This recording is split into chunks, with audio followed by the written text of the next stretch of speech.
अभिमन्यु का दिमाग अब काम नहीं कर रहा था। उसने विवेक को जल्द से जल्द दिल्ली पहुंचने को कहा। दोबारा कोठी पर पहुंचे, छत पर उस जगह पहुंचे जहां से वो साया नीचे कूदा था। नीचे बरामदे में घास उगी थी। तुम्हें क्या लगता है, क्या ये ठकुराइन टाइप मामला है क्या? मुझे तो कुछ और बड़ा महसूस हो रहा है। इस जगह की नेगेटिव एनर्जी को मैं बिना किसी यंत्र के ही महसूस कर सकता हूँ। तो क्या करें? बरामदे में खुदाई करनी पड़ेगी। क्या दिमाग खराब है तुम्हारा?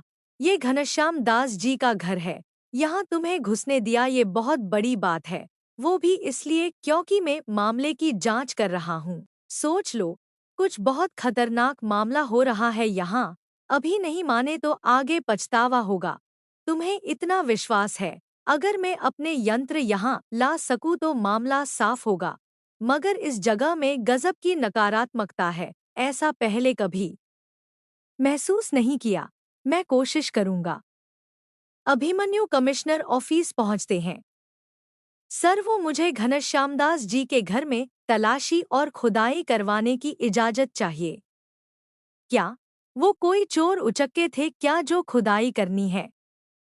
तुम कोई सबूत नहीं ढूंढ सके तो अब ऐसी बहानेबाजी कर रहे हो? नहीं, शैलेंद्र सर वाला मामला आपकी जानकारी में होगा ही। हाँ, तुम्हारी भूतिया कहानी सबको पता है, पर वो रेयर केस था। अब हर केस को भूतिया एंगल से देखने लगे तो सरकार पुलिस की जगह तांत्रिकों की भर्ती शुरू कर देगी। सर, आप समझने की कोशिश करो। पूरी जिम्मेदारी में लेने को तैयार हूँ। तुम्हारे जिम्मेदारी लेने से क्या होता है? उनका परिवार ऐसे ही दुख में है। ऐसे तुम उनको परेशान करोगे तो तुम्हें पता ही होगा।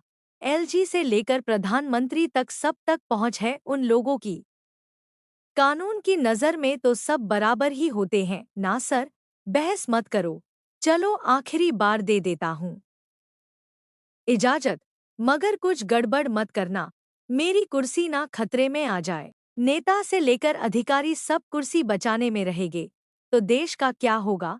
कहाँ ना दे रहा हूँ इजाजत। ताना मत मारो, अब जाओ। Thanks sir. जय हिंद। अगले दिन विवेक अपना झोला चिमटा लेकर पहुंच गए अभिमन्यु के साथ। हर यंत्र एक ही हाल बयां कर रहा था। इतनी नेगेटिविटी तो किसी श्मशान या कब्रिस्तान में भी नहीं होती। आखिर घूम फिर कर पहुंचे बरामदे तक। यही केंद्र था। खुदाई के लिए विशेष कारीगर बुलाए गए थे। तकरीबन 10 फीट गड्ढा खोदा जा चुका था। विवेक को पूरी उम्मीद थी कि यहाँ से कुछ चौंकाने वाला निकलेगा, पर अब उनकी हिम्मत भी जवाब देने लगी थी। तुम्हें पता है, इस खुदाई पर मेरी डिपार्टमेंट में इज्जत दांव पर लगी है। कहीं खोदा पहाड़ और निकली चूहिया वाला हिसाब न हो जाए। अभिमन्यु ने निराशा भरी आवाज में कहा। उम्मीद तो पूरी थी।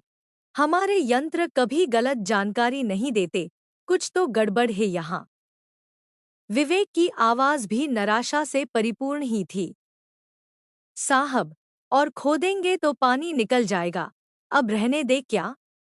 मजदूर भी अब बाज आ गए थे। पानी तुम्हारा निकल गया दिख रहा है, अबे खोदो थोड़ा। विवेक में थोड़ा झल्ला कर कहा।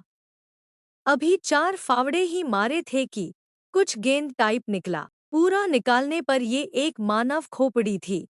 सभी इसे देख चौंके हुए थे और इसके बाद एक एक कर 2 दर्जन से भी ज्यादा खोपड़ियां मिली। इन खोपड़ियों को देखकर सबकी खोपड़ियां सन्न रह गई थी। आखिर कैसे और क्यों और किसने ये काम किया? पूरे शहर में इस खबर से हड़कंप था। ये खोपड़ियां उन लोगों की होने की संभावना जताई जा रही थी जो हाल में अजीबोगरीब घटनाओं में मारे गए और जिनकी लाशें बिना सिर के मिली थी। अभिमन्यु की अब रातों की नींद हराम थी। कुछ समझ में नहीं आ रहा था कि आखिर चल क्या रहा है। दिल्ली में उस रात देर से घर पहुंचे। खाना पैक कराकर लाए थे। साथ में एक हाफ व्हिस्की भी थी। इसके बिना अब नींद आना मुश्किल था। खाने के बाद सोफे पर ही नींद आ गई।